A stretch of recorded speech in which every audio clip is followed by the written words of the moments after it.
Hello friends! In the Seventh-day Adventist Church, if you compare the issue of women's ordination to abortion, there are many interesting lessons to learn, but here, in my opinion, are the top four. Number one, the world church has been brought to vote not once, not twice, but three separate times on whether a woman should be ordained, but never even once on whether a woman should even be born. You notice that? President Neil Wilson, Ted's father, told the religious news service that the church would address abortion at the 1970 GC in session, but it never happened. For over 50 years, mysteriously, this issue has been kept away from the church. Do everything possible to convince everyone to accept ordination, but never give the world church even one opportunity to vote on whether a little girl even has the right to live. It was the Americans who brought abortion into the church, and as you can see here,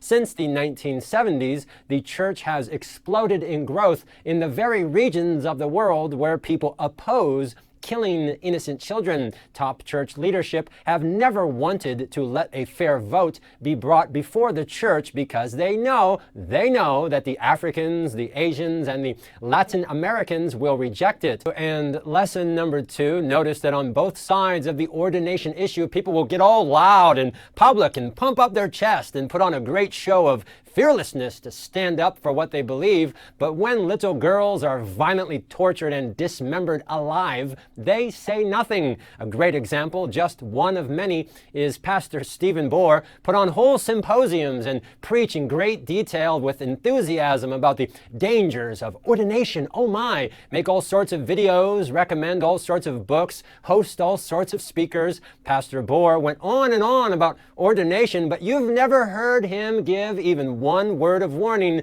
about abortion in his own church. You notice that? So loud, so bold on ordination, says there's a great crisis ahead. Ooh, great crisis. But when his own church justifies the slaughter of 50 million children every year as religious freedom, we hear silence. When little children actually face an existential threat and a real crisis, he says nothing. And oh, do you remember all of those conservatives in our church who warned so loudly that ordination advocates they're distorting the scriptures and attempting to bring in a false hermeneutic? But when abortion advocates do the exact same thing, silence. They say nothing. They are literally trying to use the Bible to justify physical, brutal violence towards little children, and all the, quote, conservatives say nothing. That's right. But oh, ordination, quick, sound the alarm. Number three, on ordination, we hear all these people chant endlessly, the pioneers, the pioneers, the pioneers. But oh, on abortion, suddenly they don't want to talk about the pioneers. You notice that? Liberals don't want to talk about the pioneers because they affirmed the humanity of the unborn child and condemned abortion as child murder and infanticide. And the, quote, conservatives in our church, they don't want to talk about the pioneers because they condemned other denominations for supporting abortion, and they openly, shamelessly supported anti-abortion legislation. Conservatives don't want to acknowledge these historical facts because it would refute and expose their decades of fear porn that the evangelical opposition to killing children will somehow lead to the Sunday law. It would expose them of having distorted biblical prophecy. Comparing ordination to abortion is really interesting because you can see that on abortion, conservatives and liberals actually agree. Liberals, it's a religious freedom, so we should support it. Conservatives, it's a religious freedom, so we should not oppose it. And those who do so are bad. This is an interesting phenomenon because you don't see this so much in other denominations.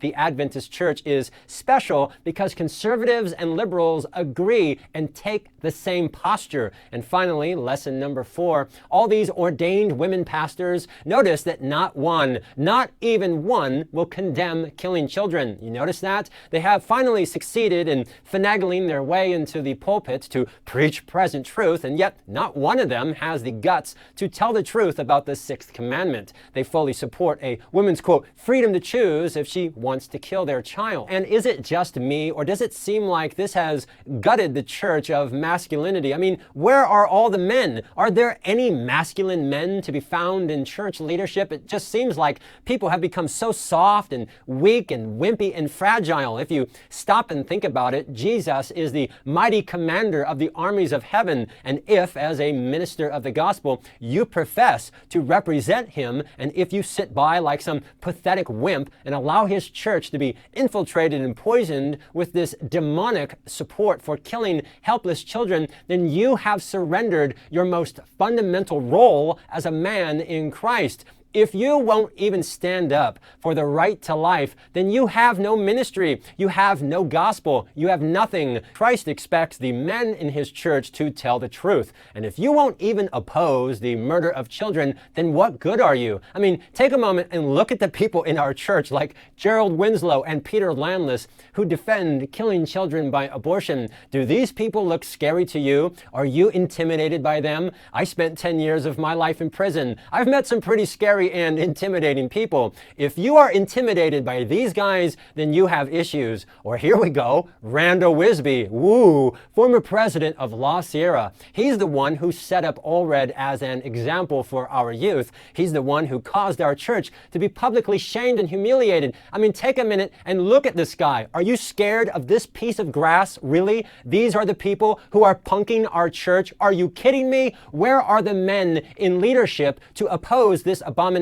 Nothing. Nobody says anything. This is crazy. They want to boldly put their neck on the line to get women out of the kitchen and into the pulpit, but when the violent murder of children is set up as an example for our youth, they won't utter even one word of protest. Anyways, much more could be said. Those are my top 4 observations. Please, I would like you to share your observations down below. When you compare ordination to abortion, what do you notice? It will be interesting to see how these issues develop in the future, especially the near future. Looking at the church only from the perspective of abortion, unity is completely impossible. The overwhelming majority of Adventists worldwide, and even in the USA, are not going to unify with this death cult, Moloch worshipping ideology that killing children is a religious freedom. And God is certainly never going to bless this church as long as this sin remains in the camp. Sooner or later, something is going to crack.